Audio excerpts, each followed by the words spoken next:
Ah, salut l'immigré. Oui. J'arrive, hein. Hmm. Écoutez, je suis désolée. Mais on m'a recommandé de ne plus du tout songer à votre salut. Je vous en prie, asseyez-vous. Comment vous dire? C'est une question de principe. Et qui remet tous les principes en question, puisqu'il s'agit du principe de précaution. Et qui me recommande de ne plus me porter caution. De reconnaître que votre problème ne peut pas recevoir de solution par l'Europe des nations. Il va avoir l'impression d'être à Pôle emploi. Écoutez, il faut désormais dresser un mur entre la raison et le sentiment.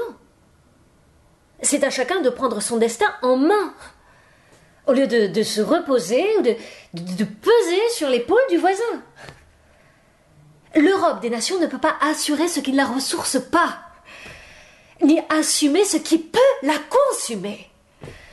Donc à chacun sa déroute, à chacun son chemin.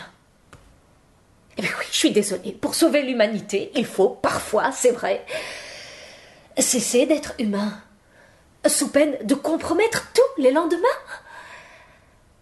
L'Europe des nations, celle des États qui se disent souverains, veut mettre fin à l'immigration pour s'épargner tout risque de désintégration ou d'éclatement.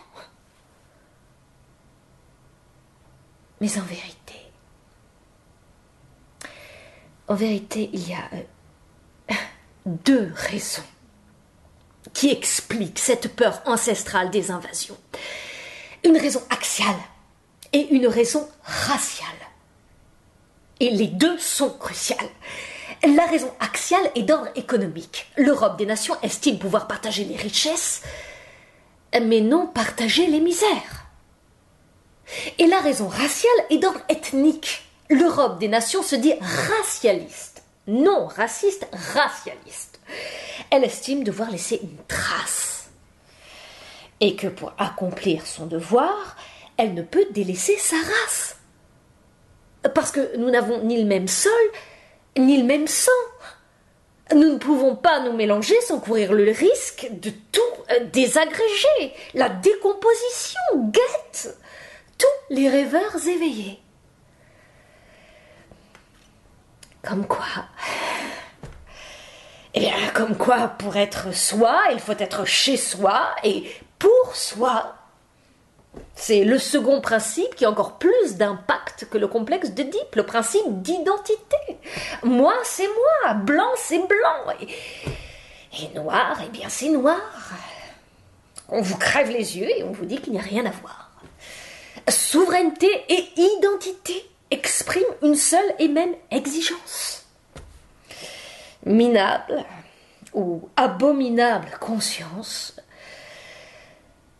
eh bien, on ne peut vivre sans vous laisser mourir. Ah, waouh, Darwin n'est pas mort. L'Europe des nations le ressasse et le repasse en boucle sous le même refrain. Le singe préféra toujours la plus horrible des guenons à la plus sublime des colombes. Humain, trop inhumain, et qui préfère donner un coup de pied plutôt qu'un coup de main, et qui vote pour son bien et non pour le bien.